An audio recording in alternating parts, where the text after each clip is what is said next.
안녕하세요. 부동산에 관한 한 여러분의 베프가 되고 싶은 공인중개사 김혜지입니다.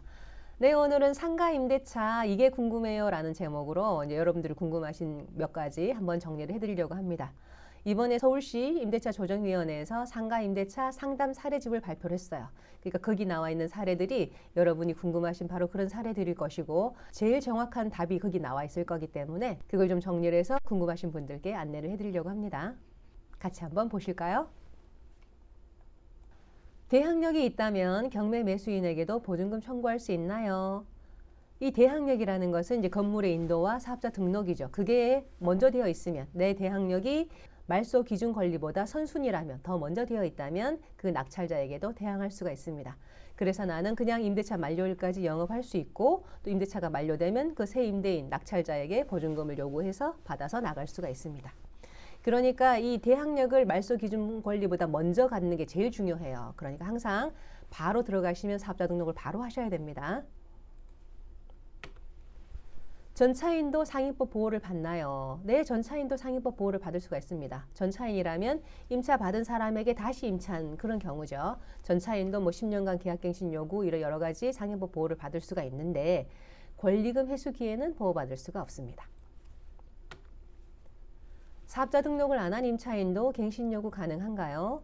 예, 사업자 등록이 없어도 10년간 계약갱신 요구도 할 수 있고 5% 증액 상한도 받을 수가 있고 권리금 회수 기회도 다 보장받을 수가 있습니다.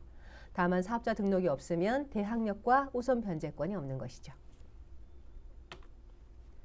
신축 상가 건물에 임차인이 불법 증축하면 누구 책임인가요? 신축 상가 건물을 이제 임대를 했는데 그 임차인이 자기가 필요해서 안에 이렇게 저렇게 증축을 해서 사용하겠다 하면서 만약에 이게 뭐 문제가 생기면 제가 다 책임지겠습니다. 이렇게 이제 해서 서로 합의를 했어요. 허락을 해줬어요.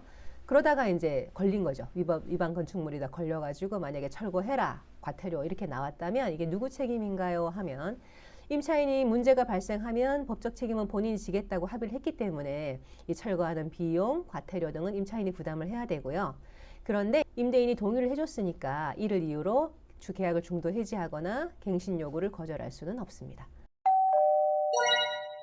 건물이 팔리면 조건 없이 나간다는 특약은 유효한가요?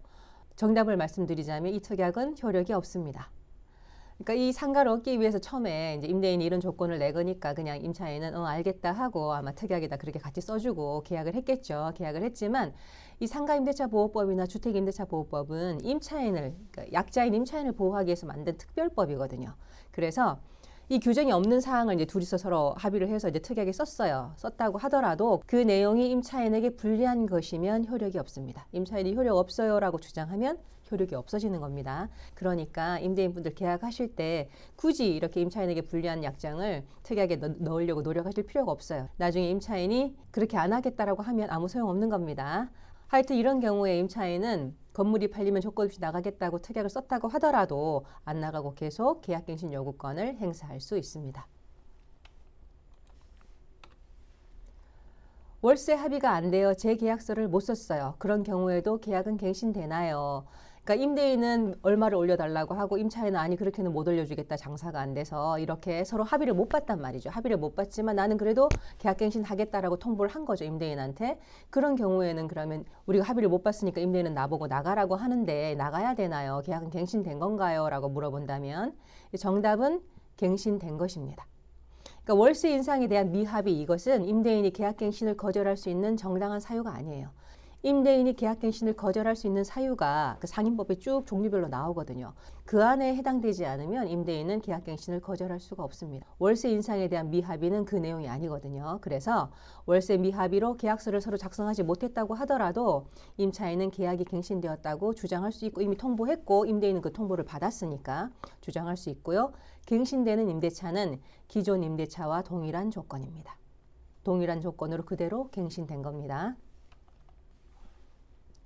재계약서를 쓰지는 않았지만 갱신 요구한 임차인이 중도 해지를 주장할 수 있나요? 이건 이제 입장이 바뀐 거죠.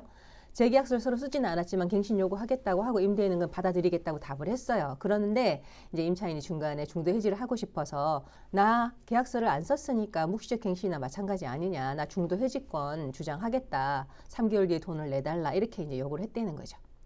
하지만 임차인이 계약갱신을 요구하고 양측이 합의를 했다면 계약서 작성하고 상관없이 그냥 무관하게 임대차는 이미 갱신된 것입니다. 뭐 서로 통화를 했거나 문자를 해서 그렇게 합의를 본 거잖아요. 그럼 이미 임대차는 갱신이 된 것입니다.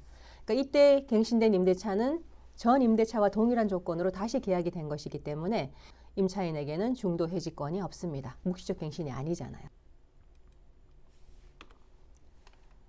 10년 계약 갱신권 행사한 후에도 묵시적 갱신이 적용되나요? 갱신 요구권은 이제 10년까지 할 수 있잖아요. 그 10년이 다 찼어요. 10년이 다 찼는데 10년 만기가 됐는데 또 주인도 아무 얘기가 없고 나도 아무 얘기가 없이 그냥 이제 흘러가 버린 거죠. 그러면 묵시적 갱신이 된 것입니다. 그러니까 10년 계약 갱신 요구권하고 상관없이 묵시적 갱신은 또 이루어질 수가 있습니다. 그러니까 상가 임대차 계약 갱신 요구권 행사로 10년이 초과했다고 하더라도 묵시적 갱신은 그대로 적용됩니다. 임대료가 많으면, 그러니까 상인법이 보장하고 있는 그런 환산보증금을 초과하는 임차인이라면 계약갱신 요구권을 주장할 수 없나요? 라고 물어보신다면 주장할 수 있습니다. 정답은 환산보증금이 상인법상 일정액을 초과하는 임차인이라도 세 가지는 보장됩니다. 10년간 계약갱신 요구권과 대항력과 권리금 회수기회, 이 세 가지는 환산보증금을 초과하는 임차인에게도 보장됩니다. 그러니까 계약갱신 요구 주장할 수 있어요. 문자 메시지로 계약갱신 요구해도 효력이 있나요?